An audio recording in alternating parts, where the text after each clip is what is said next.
चलिए dear students, आज नए चैप्टर को स्टार्ट करते हैं। Chapter name banking. बैंकिंग पढ़ने से पहले आपको बैंक के बारे में कुछ समझना होगा कि बैंक क्या होता है। ठीक है, बैंक तो बैंक का काम होता है पैसे को डिपॉजिट करना और पैसे को क्रेडिट करना।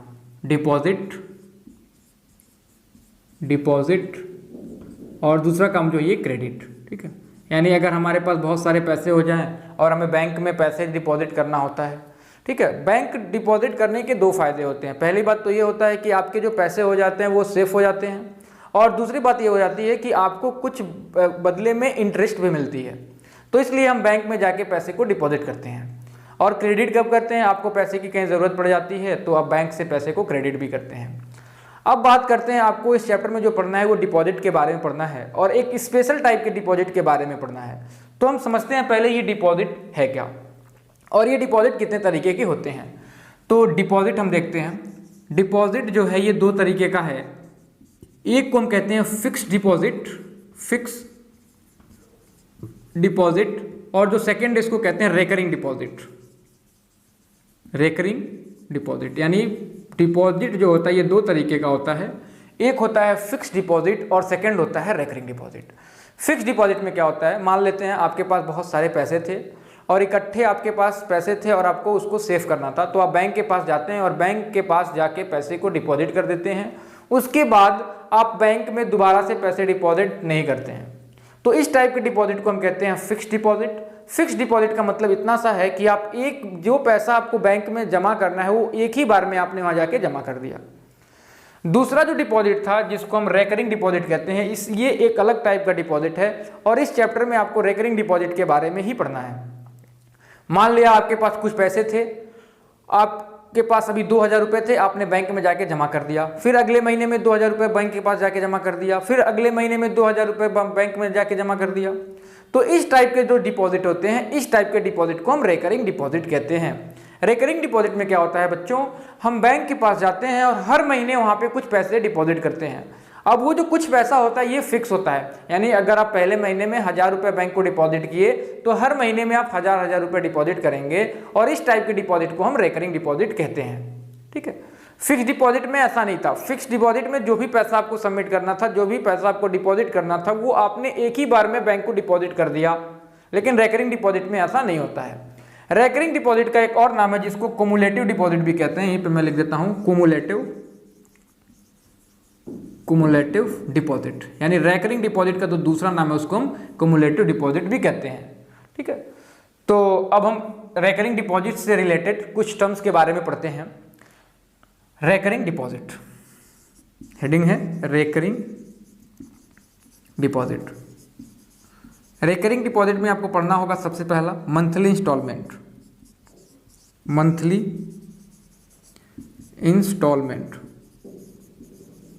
Instalment is basically represented by capital P। ठीक है, आप रेकरिंग डिपॉजिट में बताया गया हर महीने कुछ पैसे बैंक को जमा करते हैं, तो वो पैसा जो आप हर महीने बैंक को जमा कर रहे हैं यही जो होता है उसी को मंथली डिपॉजिट, मंथली इंस्टॉलमेंट कहते हैं। ठीक है, the value of money which you deposited every month in a bank is said to be the monthly instalment. Monthly instalment के बाद आपको समझना है कि इंटरेस्ट क्या होता है। इंटरेस्ट अभी आपको बताया गया कि अगर आप बैंक में थे, बैंक में आप हर महीने 1000 रुपये डिपॉजिट किया। मान लिया आप बैंक को हर महीने मंथली डिपॉजिट में 1000 रुपये डिपॉजिट करने हैं और मान लिया कि आपने बैंक को 12 मंथ यानी n इज इक्वल टू 12 यानी 12 मंथ के लिए आप बैंक में पैसा डिपॉजिट किए। तो एक महीने में अगर आप 1000 डिपॉजिट कर रहे थे तो 12 मंथ में कितने डिपॉजिट करेंगे, तो आपने इसको मल्टीप्लाई कर लिया, यानी कि ये जो वैल्यू मिल गई ये कितनी मिल गई 12,000। यानी जो टोटल आपने 12 महीने में बैंक को डिपॉजिट किया वो कितना है 12,000 के बराबर है। अब जब आप एक साल के बाद बैंक से वापस पैसा लेते हो तो बैंक क्या करता है, आपने जो डिपॉजिट किया ये भी देता है और बदले में कुछ पैसा और ऐड करके देता है। तो ये जो पैसा कुछ और ऐड करके देता है इसी को हम इंटरेस्ट कहते हैं। ठीक है, तो अभी आपको बताया गया इंटरेस्ट क्या है। तो इंटरेस्ट बताया गया जो पैसा आप बैंक में जमा किए उसके लिए बैंक ने आपका पैसा तो दिया ही दिया और ऐड करके अपने पास से भी कुछ पैसा आपको देता है, इसी को हम इंटरेस्ट कहते हैं। इंटरेस्ट को हम आई से रिप्रेजेंट करेंगे। इसके बाद जो टर्म है थर्ड टर्म जिसको हम कहते हैं sorry maturity value, maturity value, इसको समझिए मैच्योरिटी वैल्यू क्या है। देखिए बैंक के पास आप 1,000 रुपये हर महीने जमा कर रहे थे, 12 महीने में आपने 12,000 रुपये जमा किया, बैंक ने आपको 12,000 प्लस इंटरेस्ट ऐड करके दिया, तो वो पूरा अमाउंट जो बैंक आपको देता है उसी को मैच्योरिटी वैल्यू कहते हैं। मैच्योरिटी वैल्यू यानी कि ये आपका हो जाएगा यहाँ पे 12,000 प्लस इंटरेस्ट, यानी बैंक के पास जो आपने पैसा डिपॉजिट किया वो, और वो कुछ आपको जो ऐड करके वैल्यू देती है, वो पूरे अमाउंट को आप मैच्योरिटी वैल्यू कहते हैं। ठीक है, तो जब कभी भी आप बैंक में पैसा डिपॉजिट करेंगे, बैंक हमेशा आपको एक्स्ट्रा मनी देता है, यानी कि जो मैच्योरिटी वैल्यू होती है वो हमेशा जितना आपने डिपॉजिट किया है उससे ज़्यादा होता है। अब बात कर लेते हैं, हमने बात किया मंथली इंस्टॉलमेंट का, हमने बात किया इंटरेस्ट का, और तीसरा पॉइंट जो था ये मैच्योरिटी वैल्यू था। फिर अगर बात आती है कि इसका इंटरेस्ट हम कैसे फाइंड करें, यानी अगर अब तो कुछ कंडीशन होता होगा कि ऐसा तो है नहीं कि आपने कितना भी पैसा जमा किया और बैंक कुछ और पैसा दे, ऐसा नहीं होता है। आप जो पैसा दे रहे हैं उसका कुछ रेट ऑफ इंटरेस्ट फिक्स होता है और उसके अकॉर्डिंग बैंक आपको इंटरेस्ट देता है। ठीक है, तो रेट ऑफ इंटरेस्ट क्या होता है इसको समझिए। जो फोर्थ है उसको हम कहते हैं rate of interest. Rate of interest ये हमेशा परसेंटेज में होता है, आपको क्वेश्चन में दिया रहेगा। यानी अगर आप 1,000 रुपये बैंक में जमा कर रहे हैं तो वहाँ पे रेट ऑफ इंटरेस्ट अगर 5% होगा तो बैंक आपको इंटरेस्ट कुछ और देगा। मान लिया रेट ऑफ इंटरेस्ट 10% हो गया तो इस कंडीशन में बैंक आपको अमाउंट कुछ और देगा।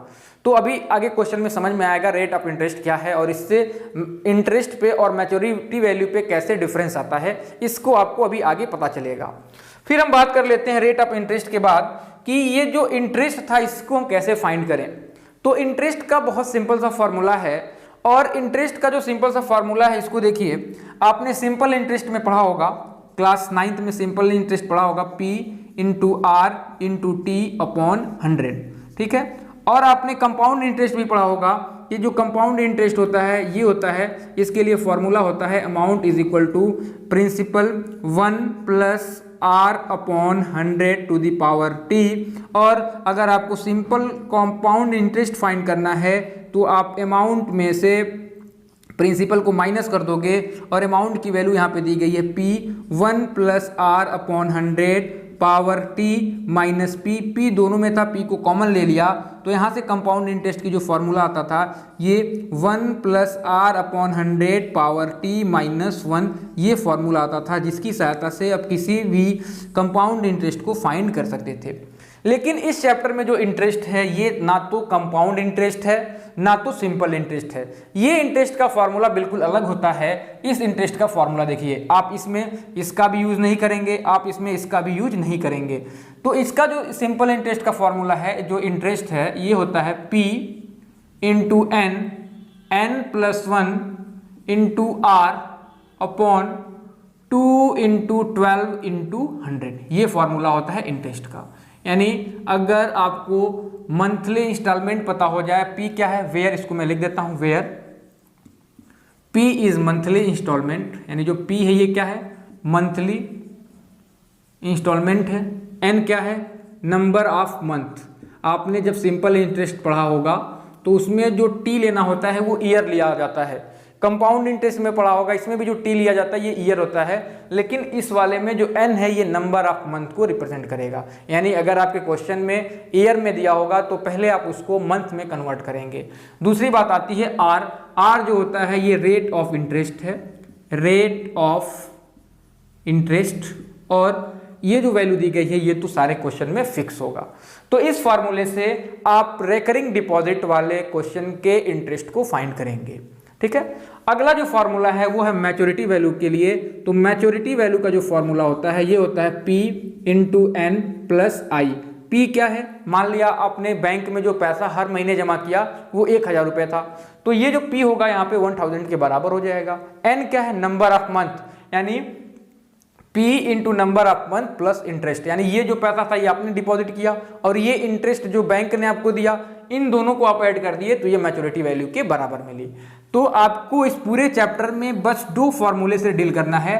पहला फॉर्मूला है इंटरेस्ट के लिए और दूसरा फॉर्मूला है मैच्योरिटी वैल्यू के लिए। इंटरेस्ट का फॉर्मूला आपको बताया गया P n plus 1 into R upon 2 into 12 into 100, और मैच्योरिटी वैल्यू की वैल्यू बताई गई P into n plus I, where I is the interest. ठीक है, तो इस पूरे चैप्टर में आपको और किसी भी फॉर्मूले की जरूरत नहीं पड़ेगी। अगर आप इन दोनों फार्मूले को याद कर लिए और इन दोनों फार्मूले को क्वेश्चन को सॉल्व करने के लिए अप्लाई कैसे करना है ये सीख लिए, तो इस चैप्टर के सारे क्वेश्चन सॉल्व कर दिए जाएंगे। इस चैप्टर में आपको क्वेश्चन कैसे पूछा जाएगा इसको भी देखिए। आपको प्रिंसिपल ये मंथली इंस्टॉलमेंट दे दिया जाता है, नंबर ऑफ मंथ दे दिया जाता है और रेट ऑफ इंटरेस्ट दे दिया जाता है, और आपसे इंटरेस्ट और मैच्योरिटी वैल्यू पूछ ली जाती है। तो आगे के एक्सरसाइज को हम सॉल्व करेंगे। एक्सरसाइज 2 इस पूरे सिलेबस में हम ML अग्रवाल को फॉलो करेंगे और हम देखेंगे कि कुछ क्वेश्चन को कैसे सॉल्व करते हैं। कुछ क्वेश्चन को सॉल्व करते हैं। चैप्टर बैंकिंग बुक हम लोग फॉलो करते हैं ML अग्रवाल। क्वेश्चन नंबर 2 को देखिए। क्वेश्चन नंबर 2 को ध्यान से पढ़िए। क्वेश्चन पढ़ के उसमें से P की वैल्यू, N की वैल्यू, R की वैल्यू फाइंड करने की प्रयास करते हैं।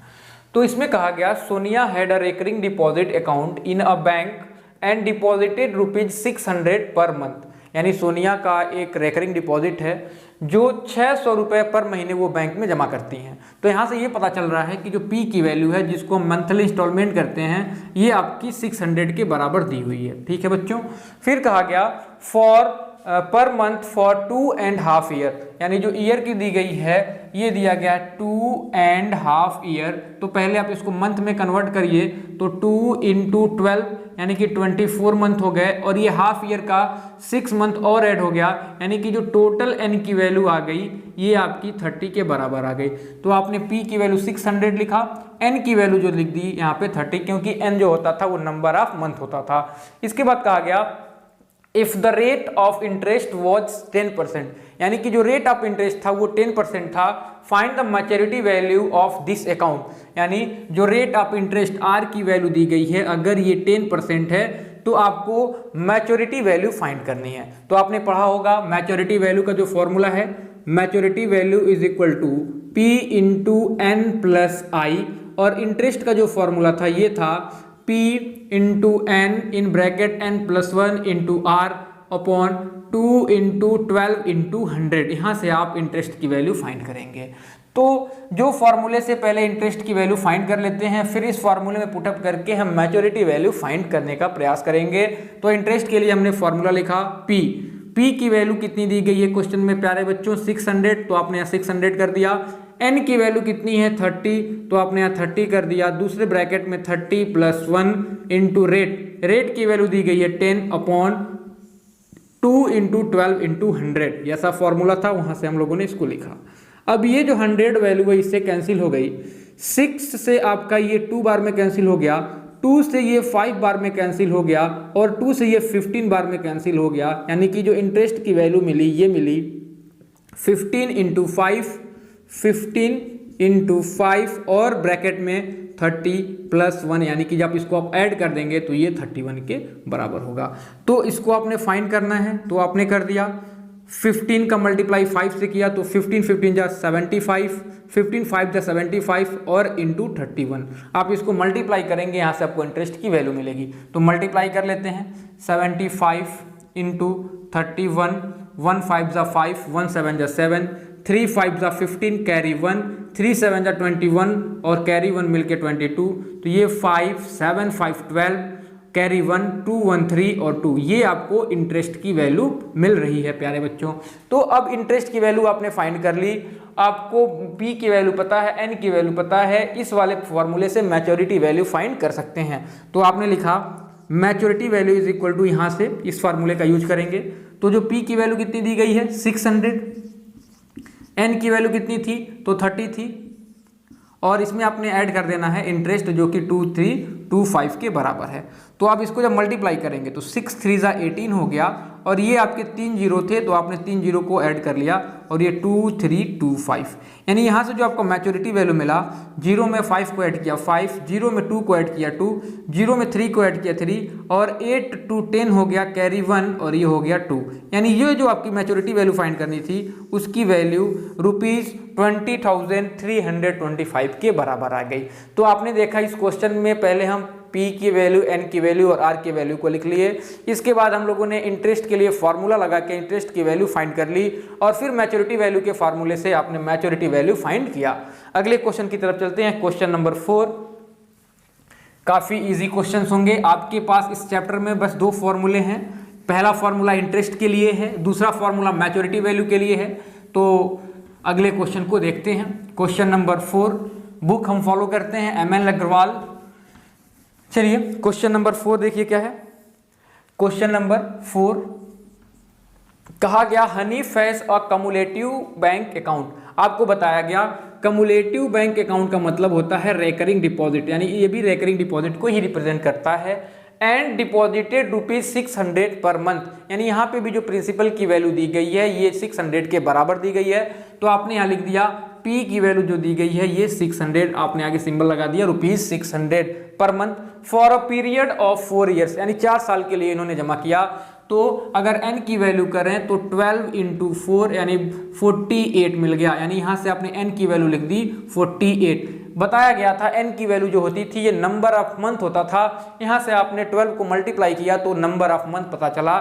फिर आगे दिया गया है if he gets ₹5880 as interest, यानी इनको जो इंटरेस्ट मिल रहा है वो 5880 के बराबर मिल रहा है। तो इसको भी आप लिखिए कि इनके पास जो इंटरेस्ट है ये है ₹5880।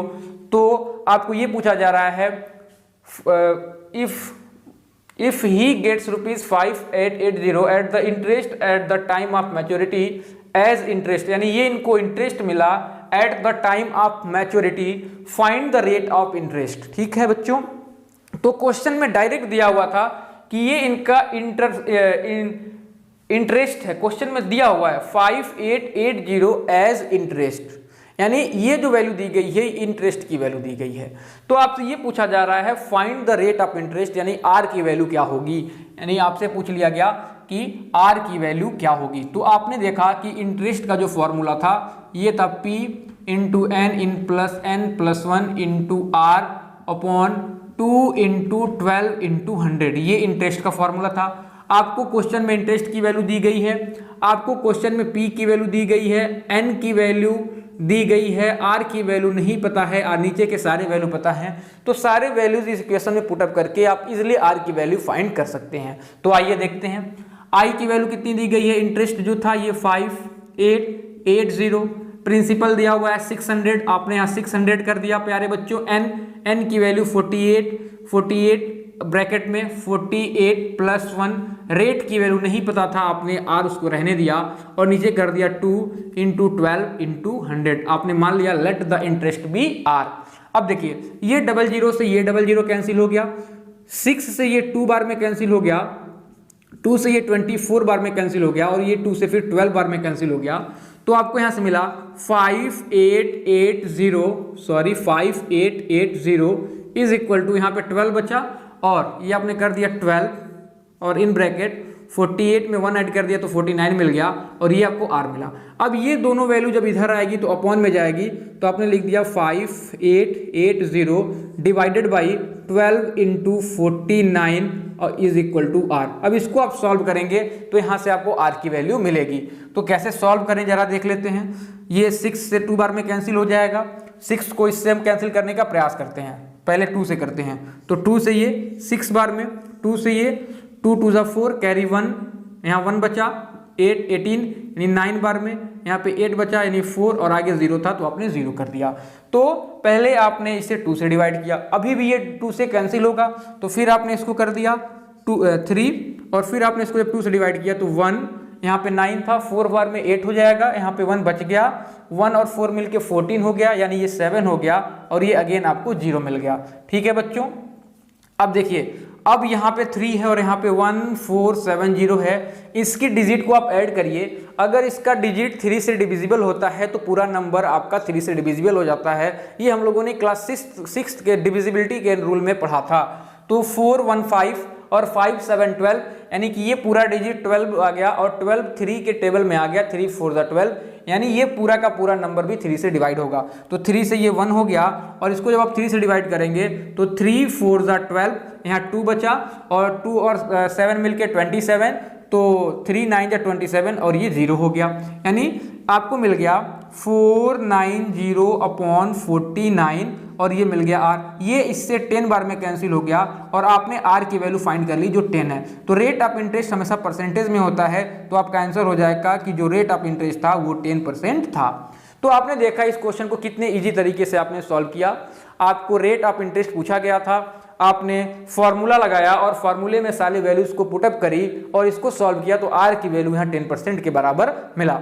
अगले क्वेश्चन की तरफ चलते हैं, क्वेश्चन नंबर 7। ये भी काफी अच्छा क्वेश्चन दिया हुआ है। कुछ क्वेश्चंस को स्किप कर दिया गया है क्योंकि वो सारे क्वेश्चन सेम टाइप के क्वेश्चंस हैं। तो अगर आप इन क्वेश्चन को सॉल्व कर लेंगे तो वो सारे क्वेश्चन बहुत इजी तरीके से सॉल्व कर सकते हैं। तो हम आ गए क्वेश्चन नंबर 7 पे। क्वेश्चन नंबर 7 को देखिए।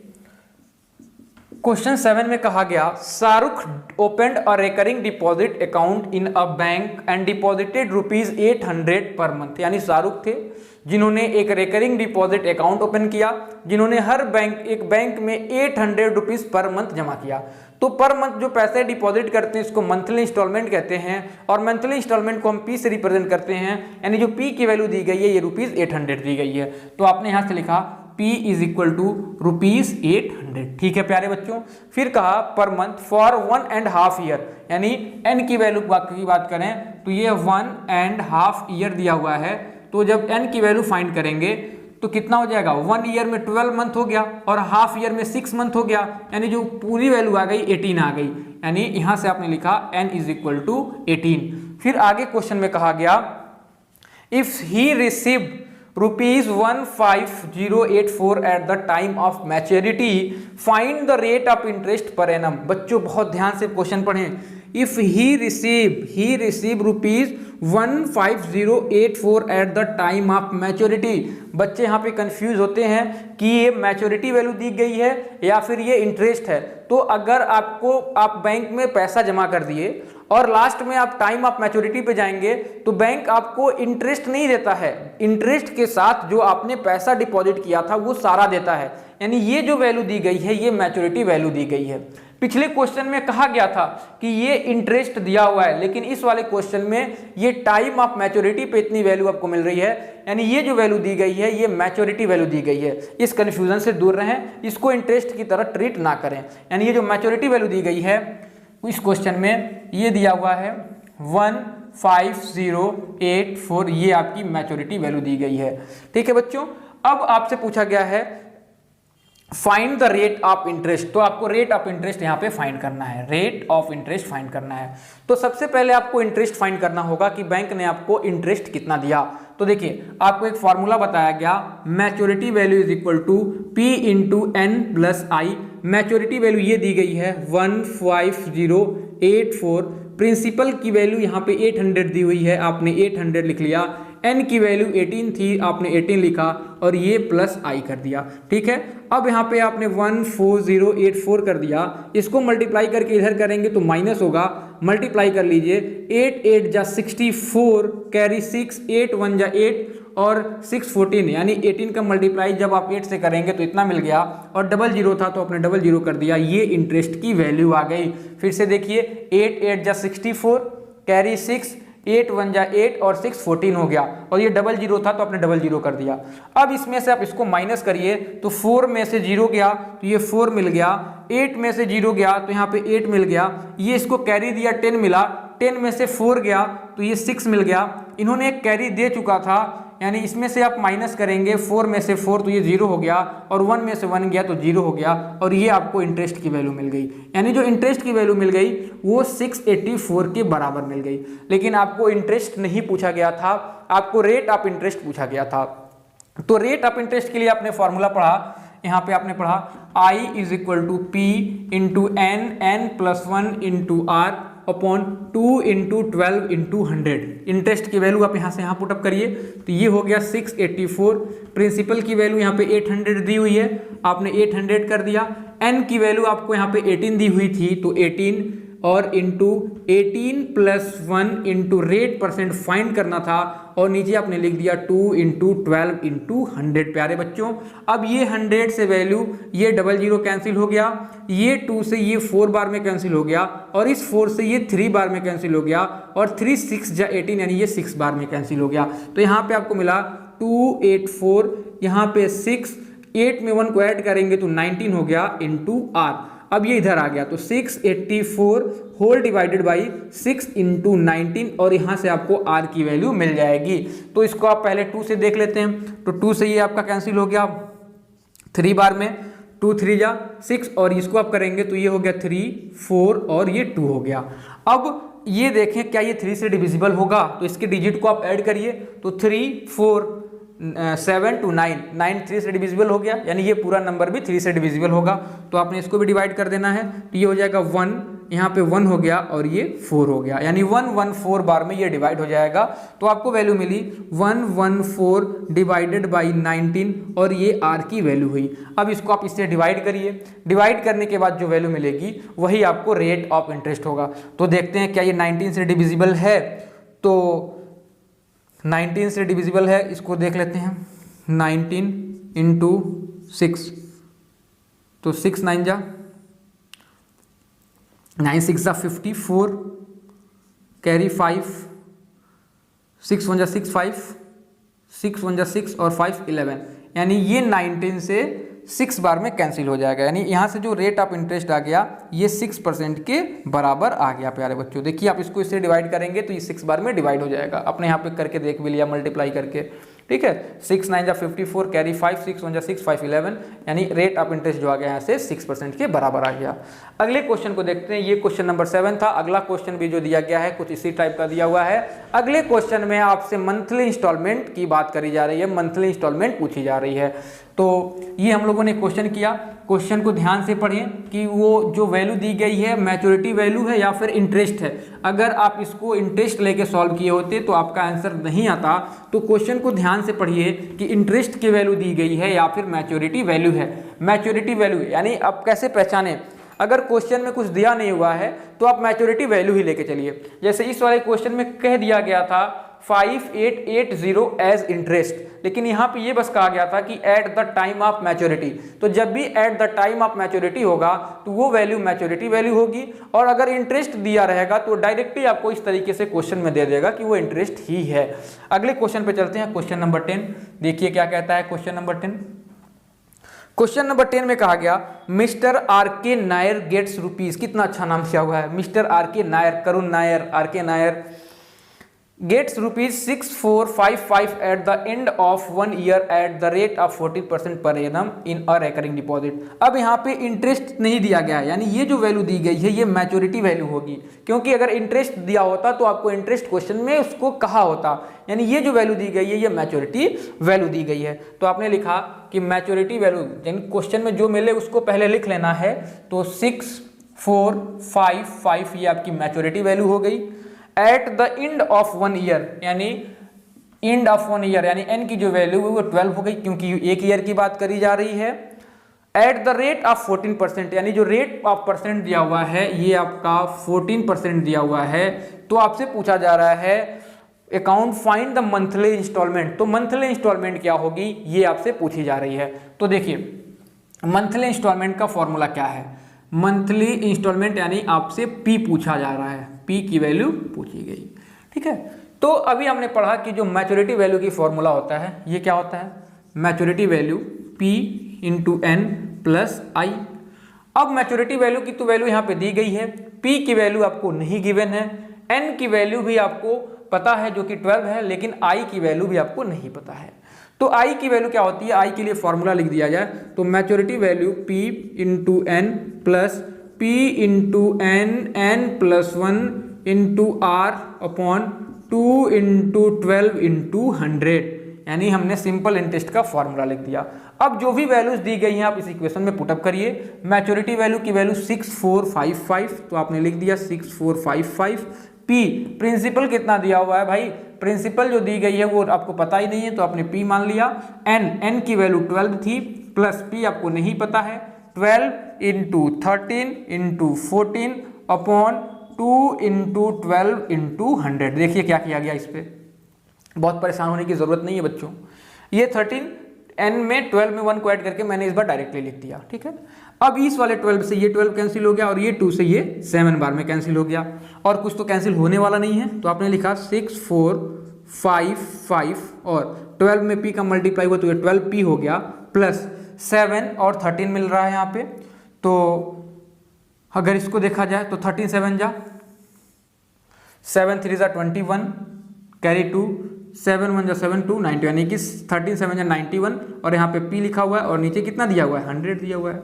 अब इसको कैसे सॉल्व करते थे, इसको सॉल्व करके P की वैल्यू को इधर लाने का प्रयास करेंगे। तो यहाँ पे कुछ नहीं है तो 1 करेंगे तो ये हो गया 6455 क्रॉस मल्टीप्लाई, इसका मल्टीप्लाई इससे करेंगे, इसका मल्टीप्लाई इससे करेंगे, नीचे का मल्टीप्लाई नीचे से करेंगे तो इसका मल्टीप्लाई इससे किया तो ये 1200p हो गया, प्लस इसका मल्टीप्लाई इससे किया तो ये 91p हो गया और अपॉन कितना लिखा हुआ है 1 का मल्टीप्लाई 100 से किया तो 100 मिला। अब ये 100 इधर आएगा तो मल्टीप्लाई होगा तो यहाँ मिल गया 6455 इंटू 100 और इसकी वैल्यू आ गई, इसको आपने ऐड कर दिया तो 291p मिला। अब ये वैल्यू इधर आएगी तो अपॉन में आएगी यानी 6455 upon 1291 is equal to P। अब इसी को आप इससे डिवाइड कर देंगे तो यहाँ से आपको P की वैल्यू मिल जाएगी, अच्छा सॉरी यहाँ पे 100 भी लिखा हुआ है अपॉन 100। तो इसको आप सॉल्व करेंगे तो यहाँ से P की वैल्यू मिलेगी। तो सॉल्व कर लेते हैं, यहाँ पे P की वैल्यू आ रही है P इज इक्वल टू 100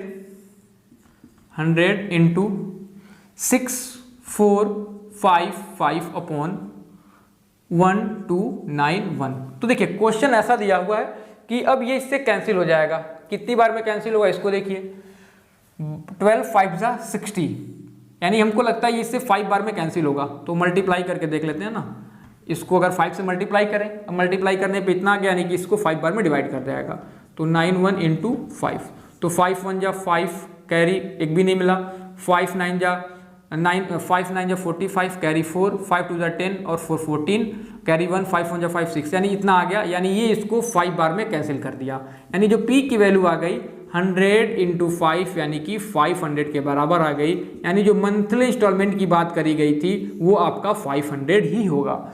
तो आप देख पा रहे होंगे कि इस क्वेश्चन में कुछ करना ही नहीं था, बस आपने फॉर्मूला लिखा, फॉर्मूले को लिख के इसको सॉल्व किया, कैलकुलेशन भी कोई बहुत ज़्यादा टफ इसमें नहीं है। अगले क्वेश्चन को देखते हैं और ये आपके एक्सरसाइज का लास्ट क्वेश्चन है जिसमें आपको n की वैल्यू पूछी जा रही है। n यानी कि नंबर ऑफ मंथ की वैल्यू पूछी जा रही है। अगर नंबर ऑफ मंथ की वैल्यू जब पूछी जाएगी तो आपका जो इक्वेशन होगा ये क्वाड्रेटिक इक्वेशन बन जाता है और क्वाड्रेटिक इक्वेशन सॉल्व करके इसकी वैल्यू n की वैल्यू फाइंड करनी पड़ती है। तो ये जो क्वेश्चन है थोड़ा टफ क्वेश्चन है, ध्यान से समझें और इसको सॉल्व करने का प्रयास करें। क्वेश्चन नंबर 11 देखिए, 11 में कहा गया Smita has a recurring deposit account in a bank of ₹200 per month, यानी स्मिता एक रिकरिंग डिपॉजिट ओपन करी हैं जिनका जो मंथली इंस्टॉलमेंट है वो 2000 के बराबर है। तो आप पहले यहाँ पे लिख दीजिए कि जो P की वैल्यू दी गई है प्यारे बच्चों वो ₹2000 के बराबर दी गई है। फिर अगला कहा गया per month at the rate of 10% per annum, यानी कि जो रेट ऑफ इंटरेस्ट दिया गया है ये 10% है तो आपने यही लिख दिया रेट ऑफ परसेंट जो दिया गया है ये 10% दिया हुआ है। फिर कहा गया if she gets ₹83100 eight the time of maturity, यानी ये जो वैल्यू दी गई है ये मैच्योरिटी वैल्यू है। आपने यहां लिखा maturity value is equal to 83100। तो आपसे ये पूछा गया find the total time for which account was held, यानी कितने टाइम के लिए अकाउंट बैंक में था। तो इसके लिए यानी कि आपसे ये पूछा जा रहा है कि नंबर ऑफ मंथ क्या है। नंबर ऑफ मंथ अगर पता चल जाए तो सिंपल तरीके से आप उसको बता सकते हैं कि कितने टाइम के लिए अकाउंट वो होल्ड किया गया था। तो यानी आपसे पूछ लिया गया n की वैल्यू, ठीक है। तो यहाँ पे क्योंकि मंथली यहाँ पे आपकी मैच्योरिटी वैल्यू दी गई है तो मैच्योरिटी वैल्यू के लिए फॉर्मूला लगाइए।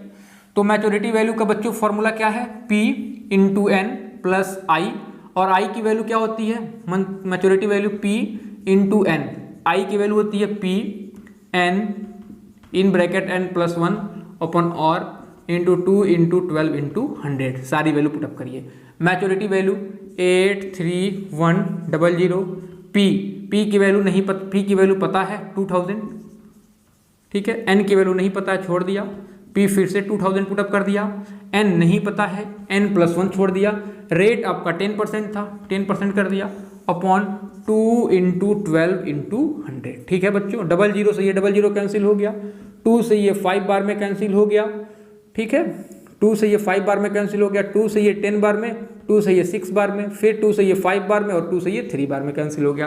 यानी जो आपको वैल्यू मिली वो 83100, इसका मल्टीप्लाई से कर दिया तो 2000 n मिला, और 5 5 जा 25 और n, और दूसरे ब्रैकेट में n+1/3। यानी हम लोगों ने इसी को अच्छे से अरेंज कर दिया। अब यहाँ पे कुछ नहीं है तो आप यहाँ पे 1 लिखेंगे, इसका मल्टीप्लाई इससे होगा, इसका मल्टीप्लाई इससे होगा, नीचे का मल्टीप्लाई नीचे से होगा, तो इसको अभी ऐसे ही रहने दिया 83100। इसका मल्टीप्लाई जब इससे करेंगे तो ये 6000 n मिल गया, और जब इसका मल्टीप्लाई इससे करेंगे तो ये जैसा था वैसा ही रहेगा, क्योंकि 1 से मल्टीप्लाई करने पे कोई दिक्कत नहीं होती है, और 3 का मल्टीप्लाई जब 1 से करेंगे तो 3 से होगा। अब आप सोच रहे होंगे ये क्या कर दिया गया, भैया कुछ नहीं किया गया। अगर a/b प्लस c/d हो और इसको एडअप करना हो तो आप इसका मल्टीप्लाई इससे करते हैं ad प्लस इसका मल्टीप्लाई इससे करते हैं bc अपॉन नीचे का मल्टीप्लाई नीचे से कर देते हैं bd। यही इसका सोल्यूशन होता है, इसी का यूज करके यहाँ पे किया गया। क्योंकि अब आप हायर क्लास में चले आए तो आप इसी तरीके से फ्रैक्शन के एडिशन को सॉल्व करने का प्रयास किया करें, ठीक है। अब ये वाला 3 जब इधर आएगा तो मल्टीप्लाई हो जाएगा, तो मैं उधर लेके चला जा रहा हूँ और उधर मल्टीप्लाई कर दे रहा हूँ, यानी ये 3 आ गया इधर और आपने कर दिया मल्टीप्लाई। अब देखिए यहाँ से 25 कॉमन मिल जाएगा, और इस 25 को आप इधर लाके इसको डिवाइड करेंगे तो ये कुछ छोटा हो जाएगा। तो 25 अगर कॉमन लिया जाए यहाँ से तो 25 कॉमन लेंगे तो 25 2 जा 50, और यहाँ पे बचा 10, 25 2 जा 50 बचा 10, और यहाँ पे बचा 100, तो यानी कि 4 और ये 240, यानी 240 बार में ये वैल्यू कैंसिल हो जाएगी। और आपने यहाँ लिख दिया n प्लस यहाँ से 25 कॉमन लिया तो ये n+1 इधर आ गया, ये 25 इधर आएगा तो डिवाइड करेगा, यानी 83100। अगले स्टेप में आप इसको इधर लेते आइए, यानी 3 × 83100 divided by 25 is equal to 240n। इसका मल्टीप्लाई से कर दिया तो n², इसका मल्टीप्लाई से कर दिया तो ये +n मिला। इसको आप डिवाइड करेंगे तो 25 ये 3 और फिर बचा यहाँ पे 1 और 4, यानी ये 3 बार में इसको 25 बार में, सॉरी यहाँ 1 नहीं होगा, यहाँ पे 2 होगा, तो यहाँ पे आप 2 कर लीजिए, इतनी बार में इसको डिवाइड कर जाएगा 3 3 2 4, हाँ यानी 25 से इसको आपने डिवाइड किया तो 3 3 2 4 के बराबर हो गया। अब ये जो वैल्यू दी गई है इसको आप इधर की तरफ सेंड कर दीजिए तो आपको मिलेगा, ये n² था, ये 240n और n मिलके हो गया 241n, और ये वैल्यू जब उधर जाएगी तो माइनस हो जाएगी, यानी ये मिल गया 3 × 3324 इज इक्वल टू 0, यानी ये आपको एक क्वाड्रेटिक इक्वेशन मिल गया। अब अगर इसी क्वाड्रेटिक इक्वेशन को आप सॉल्व करेंगे तो यहाँ से n की वैल्यू मिलेगी। यानी आपने यहाँ से देखा कि अगर कोई भी क्वेश्चन हो, अगर उसमें नंबर ऑफ मंथ या फिर टाइम की वैल्यू पूछी जाएगी तो जो भी आपका इक्वेशन होगा वो क्वाड्रेटिक इक्वेशन बन जाएगा, क्योंकि फॉर्मूले से आपको दिख रहा है कभी भी ये n और n का जब मल्टीप्लाई करेंगे तो n² मिल जाएगा। और एक ऐसी इक्वेशन जिसमें n² टाइप के टर्म मिल जाए यानी कि वो क्वाड्रेटिक इक्वेशन हो जाता है। तो ये जो इक्वेशन है क्वाड्रेटिक इक्वेशन है। क्वाड्रेटिक इक्वेशन को सॉल्व करने का तरीका क्या है इसको आप देखिए। इसे मैं जरा जगह बनाने के लिए इरेज कर देता हूँ, तो आगे इसको सॉल्व करते हैं। मैं आपने पढ़ा होगा क्लास 9th में क्वाड्रेटिक इक्वेशन को मिडिल टर्म स्प्लिट करके सॉल्व करते हैं, तो इसको भी हम मिडिल टर्म को स्प्लिट करके सॉल्व करने का प्रयास करेंगे। तो देख लेते हैं इसको जरा।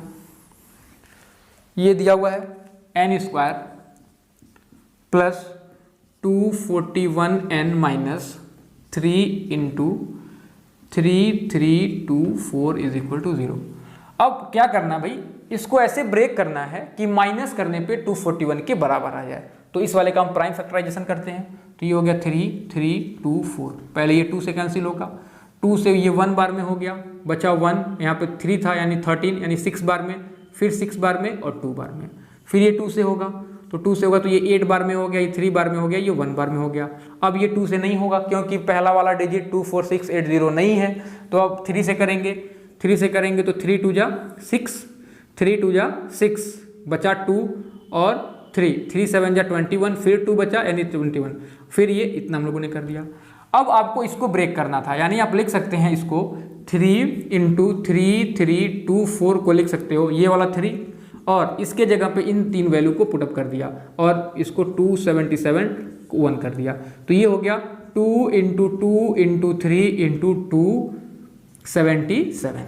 ठीक है बच्चों, अब इसको ऐसे अरेंज करना है कि माइनस करने पे 241 के बराबर आ जाए। तो देखिए इनको आप एक साथ ले लीजिए और इनको एक साथ ले लीजिए, तो यहाँ से क्या हो गया 3 2 जा 6, 6 2 जा 12 और 12 3 जा 36, यानी जब 36 को 277 में से माइनस करेंगे तो ये 241 के बराबर आ जाएगा। अब क्या करेंगे, इस 241 के जगह पे इस वैल्यू को पुटअप करेंगे। ये क्वाड्रेटिक इक्वेशन को सॉल्व करने का तरीका है, आगे के चैप्टर्स में आपको अच्छे से पता चलेगा। अभी आप इतना समझिए कि 241 के जगह पे इस वैल्यू को इस इक्वेशन में पुटअप करिए। तो जब पुटअप किया आपने तो ये हो गया n square plus 277 minus 36 n into 3 into 3 is equal to 0। अब ब्रैकेट ओपन किया तो ये n स्क्वायर हो गया, ये 277 n का मल्टीप्लाई हुआ तो n हो गया। तो हमने देखा कि यहाँ से जब 36 कॉमन लेंगे तो ये वाला प्लस हो जाएगा और ये आपने लिख दिया, ये जब कॉमन लेंगे 36 तो यहाँ पे ये वाला बच जाएगा 277 और ये इज इक्वल टू 0। देखिए यहाँ से आपने 36 कॉमन लिया तो ये वाला माइनस से प्लस हो जाएगा, क्योंकि जब ब्रैकेट ओपन करेंगे तो ये माइनस और ये प्लस मिलके अगेन आपको माइनस ही मिलेगा। अब देखिए अब यही कॉमन मिल रहा है ब्रैकेट वाला ही, तो इसी को बाहर ले लिया तो ये मिल गया n प्लस 277 और इधर मिला n minus 36 is equal to 0।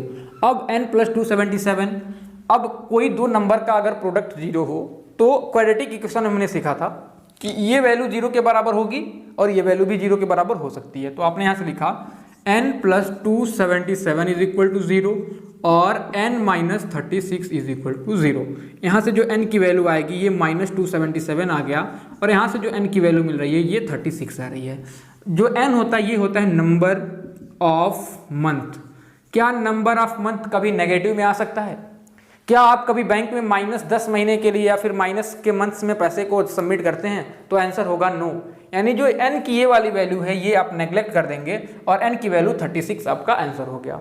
अब आप अगर इसको चाहिए तो आप ईयर में भी कन्वर्ट कर सकते हैं। तो 36 मंथ का मतलब क्या हुआ, आप इसको कह सकते हैं कि time is equal to 3 years, यानी आप इसको ईयर में कन्वर्ट करना चाहें तो ईयर में कन्वर्ट कर सकते हैं। तो आपका आंसर हो गया 3 ईयर्स। तो इस तरीके से हमने देखा कि बैंकिंग चैप्टर क्या था। बहुत ही इजी चैप्टर है बैंकिंग, आपके बुक का सबसे इजीएस्ट चैप्टर में आप इसको मान सकते हैं। बस इस चैप्टर में आपको 2 फॉर्मूले याद होने चाहिए, मंथली इंस्टॉलमेंट का और मैच्योरिटी वैल्यू का, और इंटरेस्ट के लिए जो फार्मूला था I is equal to P वाला, और एक मैच्योरिटी वैल्यू का। ये 2 फॉर्मूले अगर आपको लर्न है तो आप सारे क्वेश्चन को इजीली सॉल्व कर सकते हैं।